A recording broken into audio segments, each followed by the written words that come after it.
que não está mais entre nós no Dia dos Pais?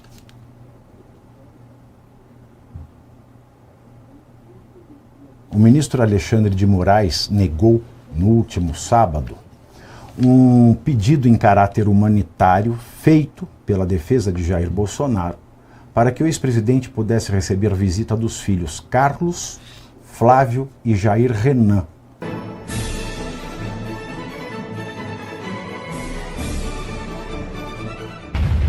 Abafo do que eu teria dito se o ambiente fosse outro. Você não sente falta de ver o seu filho que não está mais entre nós no Dia dos Pais?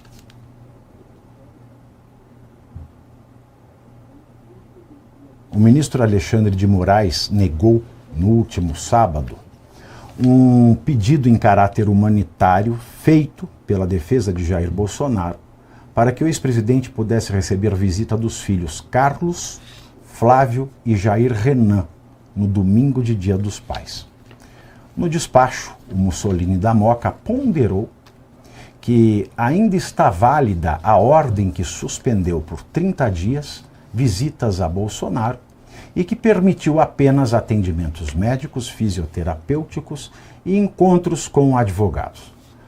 A restrição foi imposta depois que Bolsonaro teria descumprido medidas cautelares determinadas pelo STF. Não, eu não gosto dessa redação. Não foram determinadas pelo STF, foram determinadas pelo próprio Moraes.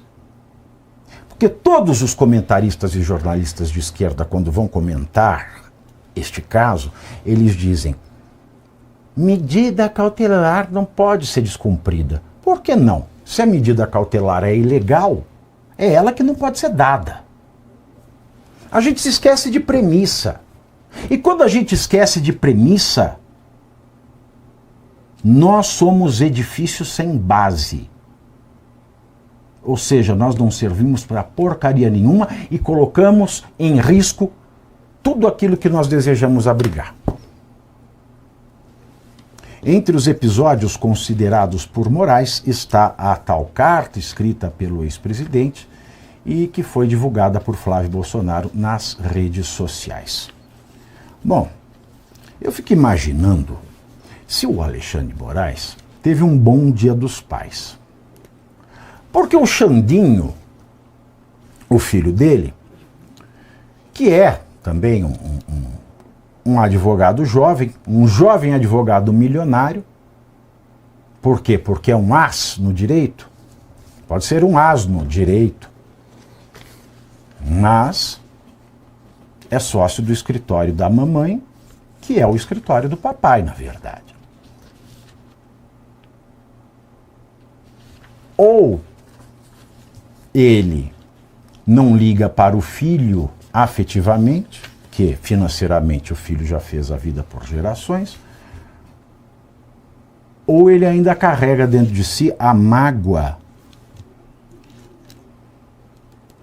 Que eu não sei se vocês sabiam, mas o pai do ministro Alexandre de Moraes veio a falecer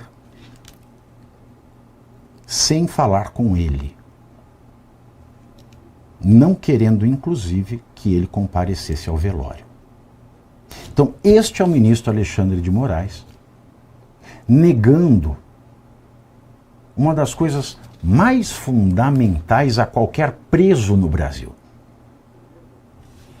que é a celebração da paternidade no Dia dos Pais. Doutor Eduardo, seus comentários. Pavinato, a gente sabe muito bem o aspecto de afeição com o pai, né? O pai sendo uma referência, né? Lógico que a gente tem, a natureza humana tem seus excessos, alguns defeitos, mas o pai sempre é o pai. Eu não vou mencionar aqui sobre a mãe, porque a mãe é a parte do sentimento acolhedor, né? Os homens sabem a importância da mulher exatamente pela relação que tem para com suas mães, né? A mãe sempre o acolhe, independente do que for, do amor incondicional, que a esquerda tenta atacar isso até de forma cretina e rasteira. Mas sobre o pai é aquela referência de proteção na nossa infância, né?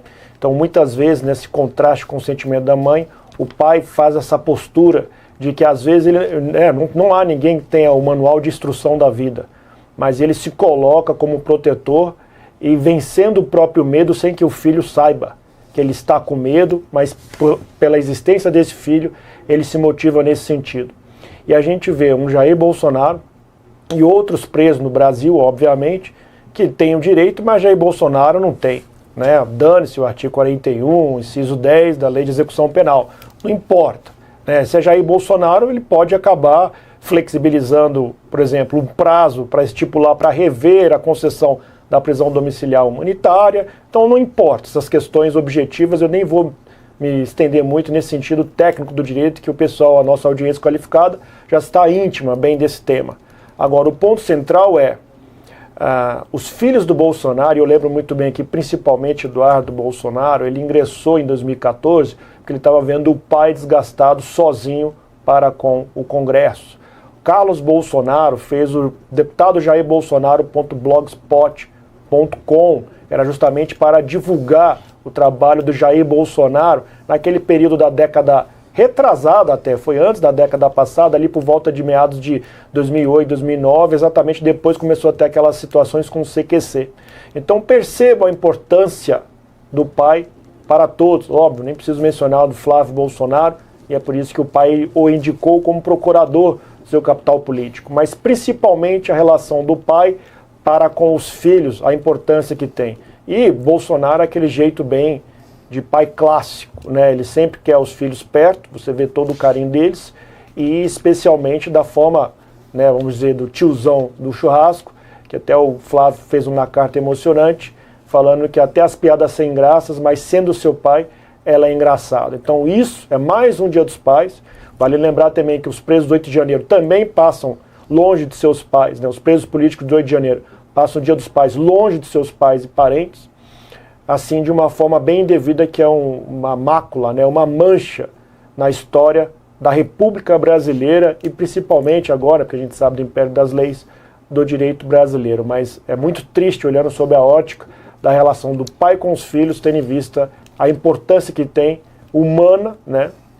E é reconhecida para outros presos, mas não para Jair Bolsonaro. Sabe o que é absurdo? A gente fica nessa... Ai, o despacho... Né? Não é do STF, é do Homo Solim da Moca. Proíbe, então tá vigente. Por quê? Qual é o sentido dessa decisão? É que o filho não fale de política com o pai. Por quê? Porque ele proibiu. Bom, numa democracia, numa república séria, e não precisa nem ser uma democracia, a lei está acima do juiz. Inclusive, se for o juiz ministro de uma Suprema Corte. A lei está acima. Então, mais vinculante do que um despacho é a lei.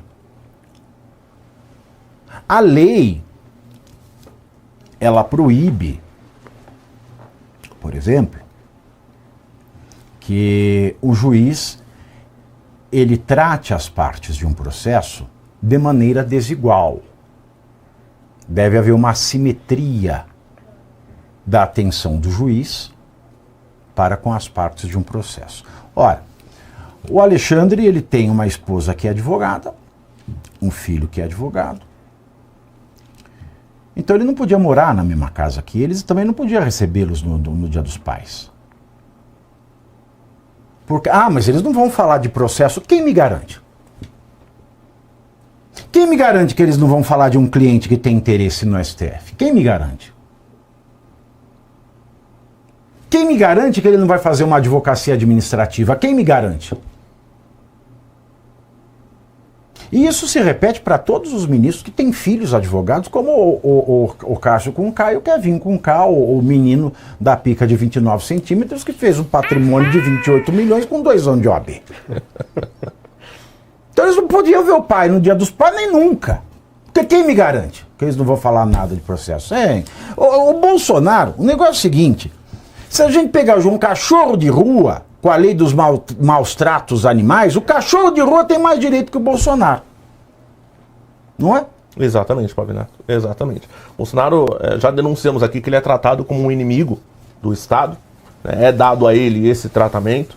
Vocês vejam que no mesmo final de semana, em que nos Dias dos Pais nós tivemos uma tragédia em São Paulo, que foi um pai que assassinou 2 filhas, o Jair Bolsonaro não pôde ver os seus filhos. E o direito de visitação aqui não é só um direito do Jair Bolsonaro, é um direito também dos seus familiares. Porque não é só o condenado ter direito à convivência, é aqueles que têm convivência, têm laços afetivos com esse condenado, também têm o direito de convivência com ele. Então é uma questão aqui até bilateral. E digo mais, quem disse que o afeto familiar, estar com seus familiares, não implica, por exemplo, uma questão médica? Porque a gente está falando de saúde mental.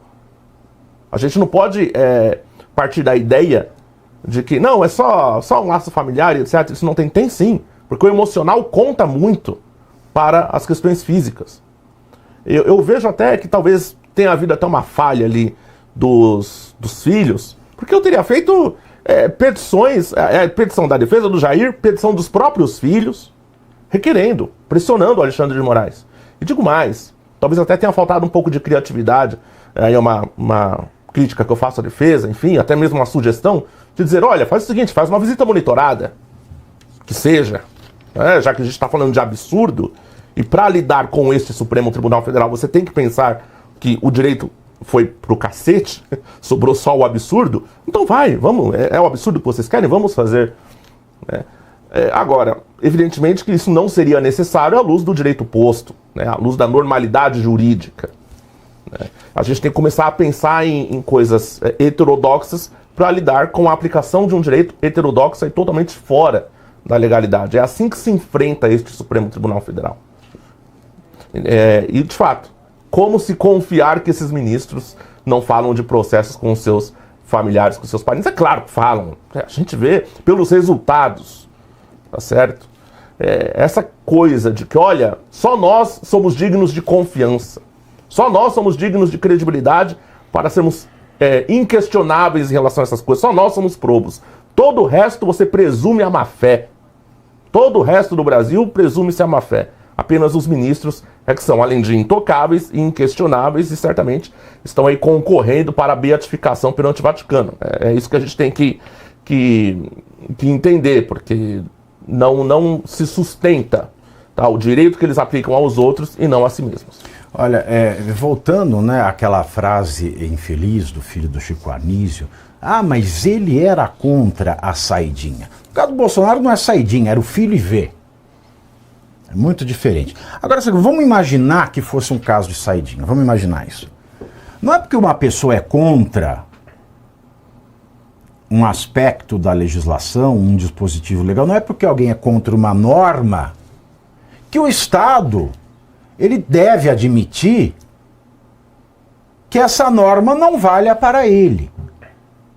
Ele é contra preso no Dia dos Pais ver o filho, então o Estado, no caso dele, pode proibi-lo de ver os filhos ou os filhos de o verem.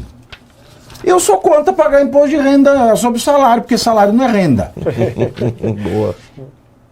Aí eu vou parar de pagar imposto de renda, o Estado tem que me conceder? Não é assim que a banda toca. Aí para de ser energúmeno. Eu tô cansado de viver no meio da burrice.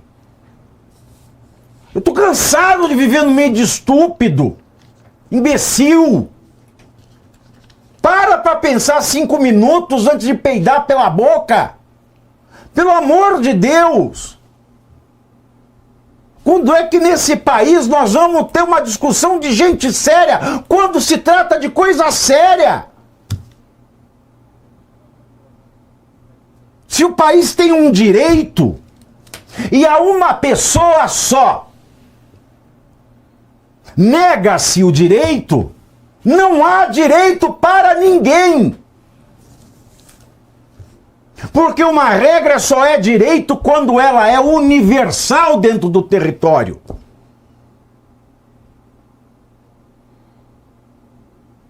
Se alguém pode escapar da regra do Estado, é ordem de algum ditador, porque não há direito. Uma lei só é direito quando ela vale para todo mundo, pro bem e pro mal. Se não vale para um só, já não é mais direito, já não é mais Estado de direito, já é Estado de exceção. Estado de exceção é uma expressão que quer dizer Estado de exceção ao direito.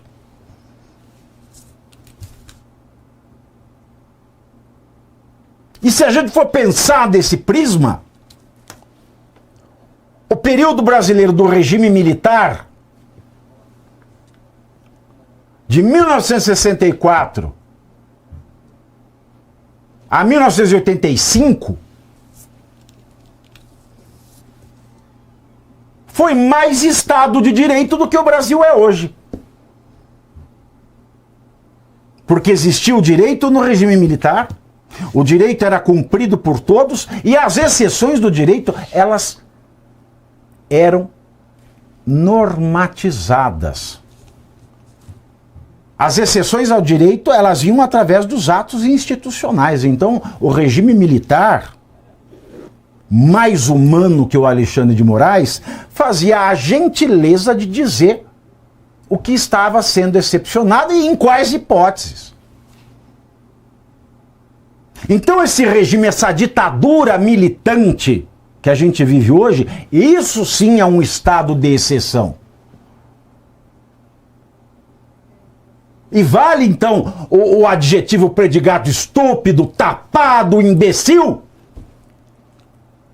ao presidente do STF e do CNJ, Edson Fachin, quando ele enche a sua boquinha mole para falar em Estado de Direito. Ou qualquer outro político mentecapto, que esse país está cheio, para falar do Estado de Direito. Aqui no Brasil a gente só pode falar do Estado, do Direito, que é um Estado crítico, é um Estado terminal, um Estado de merda, um Estado ficcional do direito. Porque Estado de direito nós não semos, como diria o caipira. Nós não semos há muito tempo. E quem tem o poder quando nós não estamos no Estado de direito? Ora, se nós não estamos no Estado de direito, estamos no estado de exceção ao direito. Porque pretensamente existe um direito. E tem o poder, portanto, aquele que pode criar as exceções ao direito. E quem cria as exceções ao direito nesse país são os ministros do Supremo Tribunal Federal.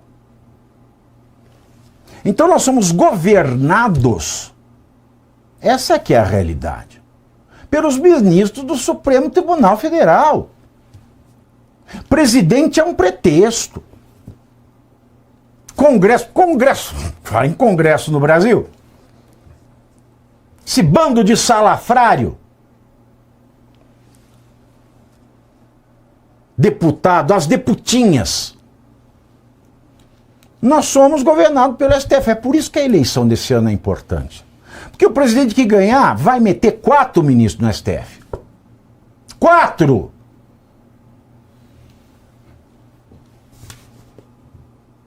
O presidente que ganhar, ele pode devolver ao Brasil a normalidade institucional do Estado de Direito, ou ele pode condenar o Brasil por mais meio século.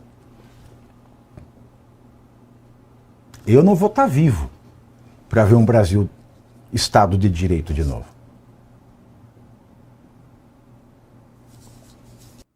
Terminou o vídeo, mas agora começa a parte que realmente importa. Entender o que está acontecendo nos bastidores da política brasileira.